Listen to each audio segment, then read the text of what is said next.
Hey everybody, HomeSliceHenry here, and queue times have been pretty rough in the Master League and the Retro Cup this week, so today I'm actually battling in the Competitors Cup. I know this season's been really rough in terms of game state, so today I'm just looking to blow off some steam, have some fun, and try and get wins with Acid Shadow Victreebel. Is Shadow Victreebel the best Pokemon you could use in the Great League? Definitely not, but it hits very hard and it is very fast pacing, and I'm hoping that with some strong teammates, it's going to be able to get some wins. The team I built for today is Magcargo, Galarian Corsola, and Shadow Victreebel. This is definitely not a team that's recommended for gaining Elo, however, I was able to go about even with it. So without further ado, let's hop onto the matches, and unfortunately, we find our core breaker instantly in game number 1 as I lead Magcargo into Feraligatr. I save switch into Galarian Corsola, but it's not like Corsola does particularly well here either. Feraligatr stays in, lands Hydro Cannon, and is going to pivot out and send in Shadow Malamar. Unfortunately, I am triple weak to Shadow Malamar with this team. I was just trying to cover for weaknesses against Flyers and Kanto Ninetales by putting Magcargo on the team, but unfortunately it looks like I have left myself very weak to the Squid. Malamar tanks that Nightshade, takes the knockout with the foul play, and now I send in Magcargo to just fully get sacrificed. Magcargo gets shredded by Superpower, but I will exit pretty close to a Rock Tomb. Rock Tomb will get some nice chip damage onto Feraligatr, and then it's all going to be up to Victreebel. Victreebel hits the field, it's a simultaneous switch, Victreebel into Jumpluff, and this is one of the matchups that I was targeting. Jumpluff runs Energy Ball and Acrobatics now, which means they are very slow to get to flying type damage. My super effective acids are shredding through their health bar, and I'm going to be full sending the Sludge Bomb. Sludge Bomb will be shielded, I'm going to farm back up to the Sludge Bomb, but this time go for the Leaf Blade bait. If this bait is shielded, this guarantees the win. The Leaf Blade does get shielded, and that means this game is over, because I'm only 2 off the Leaf Blade. Feraligatr is 2 off the Hydro. So when Feraligatr switches in, we just win charge stack priority with the Victreebel, and that's going to seal it. Leaf Blade takes the KO, all that's left in the back is the low health Jumpluff, and we can even take the win going for a double resisted Leaf Blade. So in game number 1, we faced an incredibly terrible core breaker, but Corsola baited out the Malamar, and then Shadow Victreebel took the win. Hopping into game number 2, we pick up a very good lead, leading Magcargo into Shadow Kanto Ninetales. My opponent safe switches into Shadow Malamar, and I cannot catch a break. Please get this Squid away from me. I just don't have any Pokemon that beat it. I call a bait on Magcargo, which is a nice start, but man, I'm still in a very tough position. I fire off the Rock Tomb, get the shield from the Malamar, and I'm going to send in Galarian Corsola. Unfortunately, my main answer to Kanto Ninetales has basically been KO'd. I have almost no health remaining on the Magcargo. I no-shield the debuff foul play, instantly undertap the Nightshade, and this Nightshade should do enough damage to knock out the Malamar. In the back is Jumpluff, and this game, while it does at first look winnable, I think that I could be in quite a bit of trouble, because my opponent is over-farming massively with the Jumpluff, and if Jumpluff is able to get shields down, then I think I'm going to be in a very tough spot. Jumpluff's going to exit up a ton of energy, and they're going to be able to grab shields away from the Victreebel. So I send in the Victreebel, they over-farm quite a bit, giving me a 3 acid head start. This is going to be very tough. They do go for an Energy Ball bait. It's a simultaneous switch. Magcargo into the Ninetales. Ninetales is going to outpace by 1 turn due to me getting the 1-turn switch. An Energy Ball will deliver the knockout. Now I'm going to bring back in the Victreebel, and I see only 1 win con, and that's going for the Leaf Blade bait. If my opponent shields this, I win the game, but they call the Leaf Blade bait, and suddenly all is lost. I think the Acid is not going to take the knockout here, meaning my opponent's at the back-to-back. I only have 1 play. Fire off the Leaf Blade on the CMB tie. A charge attack does exactly 1 HP of damage through the shield. Ninetales gets KO'd. Back in comes the Jumpluff, and for the 2nd time in a row, we're going to knock out a Jumpluff with a double resisted Leaf Blade, and somehow we're able to once again escape with the win. We see a pretty tough lead in the next match, Magcargo into Florges. Florges has a big pacing advantage over Magcargo and will hit for double super effective damage. The good news for me is that even though Chilling Water is double super effective, it does not one-shot, so I can always no-shield and then fire off the Overheat. A -1 Overheat should still knock out the Florges, guaranteeing me switch advantage or shield advantage. They give me shield advantage, and I'm more than happy just to let Magcargo go. Magcargo's done its job. Magcargo is able to get a shield advantage, and now I can send in the Victreebel. Victreebel is going to be debuffed by Chilling Water, but I'm going to get a pretty massive energy head start, and I'm already up a shield. My opponent Trailblazes for some reason, save switches into Licky Licky, and I'm so happy to see this Pokemon here. My Corsola in the back would have gotten absolutely destroyed. My opponent ends up firing off a charge attack on alignment, giving a free acid over to the Victreebel, and if there's a Pokemon you do not want to have free energy, it's definitely the lightning fast Victreebel. Leaf Blade will easily knock out Licky Licky here. My opponent puts up the final shield. They're forced to undertap, otherwise I could have outpaced. Now all shields are down, but I should be able to farm them down. That forces a switch out into their final Pokemon, which is Charjabug. This Sludge Bomb is going to hurt. Sludge Bomb, big damage onto the Charjabug. Charjabug can't get the farm down, and they're forced to fire off X-Scissor. But now I have a very straightforward path to the victory. I can just send in my Corsola, go for the full farm down, and Corsola, as long as they don't catch a move, is always going to be able to land a Power Gem onto that Licky Licky. The Licky Licky is low enough that Power Gem will easily take the knockout. Trying to wait a turn on the old system is always a very big gamble, but in this scenario, it actually updated the game when I waited. A very uncommon occurrence on the old system. Back in comes the Florges, and my opponent will resign the match. Magcargo into Seaking in the next match. This is a bit of a core breaker. Seaking, in my eyes, is a very mediocre Pokemon in the Open Great League. I know it has won a regional, but I think that's honestly more just due to the fact that Patoman is insane rather than Seaking being an incredibly good pick. Seaking hits for double super effective damage and still does not take the knockout on a Magcargo. I'm able to land the Rock Tomb, but unfortunately my Magcargo IVs are not the greatest, and I will get farmed down. Now I'm just going to bring in Corsola and look for the full Astonish farm down, trying to exit with as much energy as possible, as Seaking debuffs me with the Icy Wind. Seaking gets fully Astonished down. What does my opponent have in the back? They're waiting down the timer here, and they send in Stunfisk. I pivot into Victreebel just to see Altaria as the final Pokemon. That is definitely not what I was hoping to see. If I had Switch Advantage, I'd be in an incredibly good spot, but I don't. I lost Switch Advantage. I don't have a particularly good Magcargo, and not making that second Rock Tomb has now put me in a very tough spot. Victreebel getting eaten alive by the Dragon Breaths. I overfarm, and I fire off the Sludge Bomb. But the switch timer should be up momentarily. I did bank the Power Gem. I can switch into Corsola and snipe them down with the Power Gem. This should be very close to knockout range. Power Gem lands, but Altaria survives. 1 HP remaining, and they're going to bring back in the Stunfisk. That Altaria surviving is catastrophically bad, but I do still have a decent amount of health remaining on the Corsola. In my eyes, the final shield of the match will go to the Victreebel. My opponent only has 1 HP remaining on the Altaria, and they can never really farm me down with the Stunfisk. So as they fire off Charge Stack after Charge Stack into the Stunfisk, I'm very okay letting this go.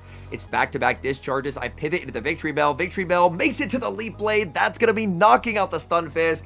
And despite having terrible alignment, we're able to get the win. Leap Blade takes the KO. We acid down Altaria. Victreebel may not be a good Pokemon, but it's a very fun one. We pick up a terrible lead in the next match as Magcargo leads into Shadow Malamar. This team really does not like seeing Malamar, and apparently I did not make the correct meta read because I saw a ton of Malamar today. I put up the shield, calling the superpower, but my opponent ends up going for the Foul Blade bait. That is definitely not a great call by me. The Rock Tomb will be shielded. I have to save at least 1 shield for the Victreebel, so I'm just going to let Magcargo go. My opponent goes for Foul Play bait again. I'm able to hang on and make a second Rock Tomb. Now I either get Switch Advantage or Shield Advantage. Malamar is going to fall. My opponent is going to be sending in Jellicent. I throw an Incinerate and then pivot into Corsola. Honestly, throwing the Incinerate there was a pretty big misplay. I should have just immediately sent in the Corsola. Shadow Ball lands. That does do some pretty massive damage, and I'm going to fire off the Nightshade. This should guarantee the final shield from my opponent, and then I have to trust in the fact that Victreebel will be able to sweep the endgame. Nice overfarm from my opponent. They're going to CMP tie. I let it go because I can't leave the Victreebel without shields. Surf takes the knockout. In comes the Victreebel. My opponent saves the move and sends in their final Pokemon, which is Tinkaton. Even though I'm completely walled, Shadow Victreebel has a truly monster attack stat. Resisted Leaf Blade does quite a lot of damage, and the game is going to be very, very close. I'm going to try and farm them into Sludge Bomb range. I shield up Gigaton Hammer. I'm going to overfarm to the absolute max, and I go for the Sludge Bomb here. This is a CMP tie. If Sludge Bomb KOs, we win the game. Sludge Bomb lands. Tinkaton survives. 1 HP and a dream. Gigaton Hammer OHKOs the Victreebel, and this game will end in defeat, as close as it can get. But man, Tinkaton, its stats are just insane. They're barely able to hang on, and we will lose that match. We get the dream lead in the next match, Magcargo into Shadow Charjabug. My opponent safe switches into Shadow Malamar, and unfortunately, I just cannot escape Malamar today. I'm gonna no shield. Malamars never really throw a superpower at Magcargo anyway, so if they're all gonna bait, I may as well start no shielding. Now I can fire off the Rock Tomb, get the shield, and then pivot in my Corsola. I'm gonna have to take damage here on the Corsola, but they are at -1. Actually, I could consider shielding, but I decided at the last second I'm just gonna let it go. Shielding could have been interesting because then I would have had a very healthy Corsola, but anytime you have Shadow Victreebel, it's probably gonna be worth it to save shields for the Victreebel. Back in comes the Shadow Charjabug. Charjabug's gonna have to throw its energy pretty immediately, and I think I'm just gonna let the Corsola go and send in the Shadow Victreebel. Shadow Victreebel's acids are gonna add up. Honestly, the resistant Volt Switches are doing way more damage than I expected. Shadow Victreebel, it is a glass cannon. It hits very hard, but it cannot take a hit to save its life.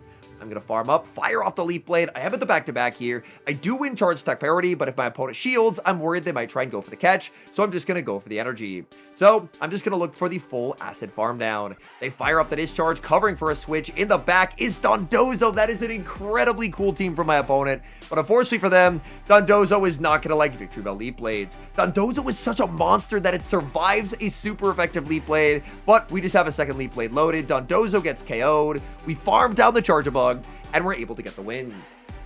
We move to the next match, picking up a pretty nice lead, Macargo into Licky Licky. Macargo actually does win all evens into Licky Licky, so if I can get Licky Licky off the field, then hopefully Corsola and Victreebel will do well in the back. So I'm going to be no shield in the first Shadow Ball, but it's an Earthquake, and I get one shot, and I've just lost the game. Oh my goodness, Earthquake, Licky Licky, the spice. I'm just in shambles. Honestly, given the choice, if I led into 10 Licky Lickies with Macargo, I would no shield every single time because Earthquake's a very uncommon move, but unfortunately, this is one of the times where they had Earthquake, and I've just been absolutely boomed. I'm down a shield, I'm down a bunch of health, I fire off the Leaf Blade, I'm able to take the knockout. My opponent sends in Jellicent. Oh my goodness. If they're sending in Jellicent, they must have been so weak to the Victreebel. I'm able to get the shield, I pivot into Corsola, but my opponent is up energy. Jellicent will always have a pacing advantage over the Corsola, so they're always guaranteed, as long as they match shields, to land a Shadow Ball. And Shadow Ball, while it's survivable for Corsola, I'm going to lose a lot of my HP. So I fire off the Nightshade, they're going to be firing off the Shadow Ball, and there's not really a whole lot that I can do. I just have to take the damage and hope that somehow I can get the win. And their final Pokemon was Jumpluff. They were double weak to the Victreebel in the back, but the Earthquake tech completely nullifying my Macargo meant that I had to give up too many resources, and I ended up losing the game. Man, the bad leads continue in the next match as I end up leading Macargo into Jellicent. I throw an Incinerate and save switch into Corsola, and my opponent will fire off the Shadow Ball before sending in Tinkaton. This is a pretty nice bait out. Victreebel in the 2s can make that Tinkaton matchup close, but obviously I'd much rather just bait it out and then try and do my best to have Victreebel sweep once the Tinkaton is out of the way. Tinkaton overfarms pretty massively here, letting me make it to another Nightshade. They're clearly trying to limit farm on the Macargo, which I think does make quite a bit of sense. I'm going to have to take a double super effective Bulldoze for my troubles, but honestly I don't mind that, considering the alternative would be shielding and then getting one shot by a Surf. So I'm more than happy to no shield. In comes Jellicent, I pivot into the Victreebel, and my opponent is not pivoting out. If they're weak in the back, I'm going to need a lot of energy on the Victreebel, so I will put up the shield, they go for the Surf bait, and now I'm very close to the back-to-back Leaf Blades. I'm only one asset away. Leaf Blade is going to be no shielded, taking the knockout. In the back is a Shadow Kingdra, and even though my Macargo is facing down 2 water types, I think I can win this game. I can farm up to the back-to-back Leaf Blades on Victreebel, throw the first, bank the second, and then pivot into Macargo. Because Macargo has been slowly accumulating energy throughout the game, I can make it to the Rock Tomb. Rock Tomb will do too much damage. This will guarantee the final shield. And then, as long as my charge move shows up, which is no guarantee on Competitors Cup because it's on the old system, I should win the game. So now I have to hold my breath, praying I don't get the one-turn bring in here, and Victreebel's move does show up. Let's go. Leaf Blade KOs that Shadow Kingdra. And man, I'm just having way too much fun with Victreebel. We move to the next match, leading Macargo into Thievul. Now, this is not a Pokemon you see every day. Now, Thievul, I believe, is the August Calm Day, and it's getting access to Icy Wind. So I assume once it gets Icy Wind, it's going to be played a little bit more than it is right now. I don't think it's going to be a meta shaker. Maybe I could be wrong there, you never know. But I'm very surprised my opponent didn't end up firing off the Night Slash before the debuff. Night Slash really doesn't do much. They get the boost, they try and throw 2 in the move. My guess is they've been playing a lot on the new system where DRE is guaranteed, so they're used to throwing 2 and still getting the move there. But on old system, you're not guaranteed the move. In comes Fearow. Fearow gets debuffed and is forced to fire off energy. My team as a whole is incredibly weak to Fearow. That's another core breaker. But since they're debuffed and I'm up a shield, I can actually send in the Corsola. I'm just going to look to overfarm. They try for the catch onto Tinkaton, and this game is over.